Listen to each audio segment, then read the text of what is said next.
Yes mga Mariko, for the merienda naman tayo. Moist banana chocolate brownies for today's chika. Tara, gumawa tayo.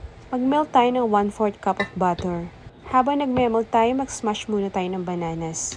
Masarap po talagang gawin ganito yung overripe na saging. Pero bago nyo pong lutuin, check nyo po muna, baka may mga bantay. At sa isang mixing bowl, gawin na natin ang dry mixture natin. Ayan, siflaan po natin para masala natin yung mga buo-buo. Mix lang po natin at sa isang mixing bowl gawin na natin ang ating wet ingredients. 1/4 cup of melted butter, 1 cup of brown sugar, and 3 pieces of eggs. Mag-add din po tayo ng 2 teaspoon of vanilla. Added flavor and aroma. At gamit ang wire whisk, mix lang po natin hanggang mag-well combine sila, hanggang medyo mag-creamy and fruity na po ang texture. At kung meron po kayong hand mixer, pwede po natin gamitin para mas mapabilis ang ating pagmimix. Ayan, okay na po ito at ilagay na po natin ang dry ingredients natin. Gently mix po natin gamit ang wire whisk or spatula. Huwag po natin i-overmix para hindi tumigas ang ating cake. Gently mixing lang pong gawin natin mga mare, huwag po tayo masyado magmadali. At sa isang mixing bowl, isalin po natin ang half ng mixture natin. At ilagay po natin yung smash natin bananas kanina.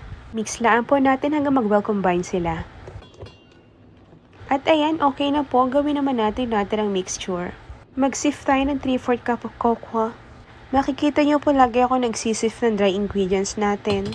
Para maiwasan po natin magkaroon ng buo-buo at mag-overmixing. Ayan mga mari, makikita nyo po nagiging runny na siya. Okay lang po iyan.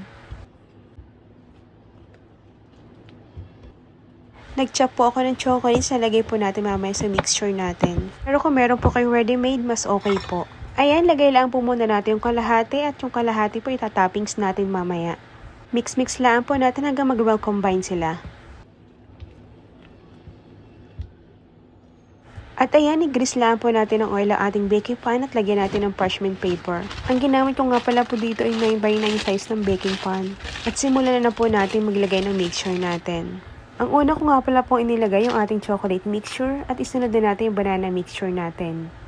At ayan, ikalat lang po natin mga mare.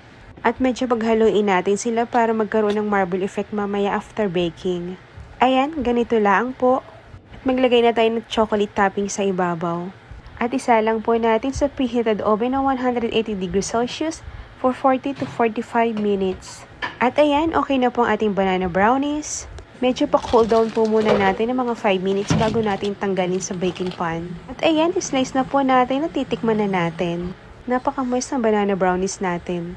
And this is it mga mare. Pa-like, follow, and share po. Thank you for watching. Stay tuned for more.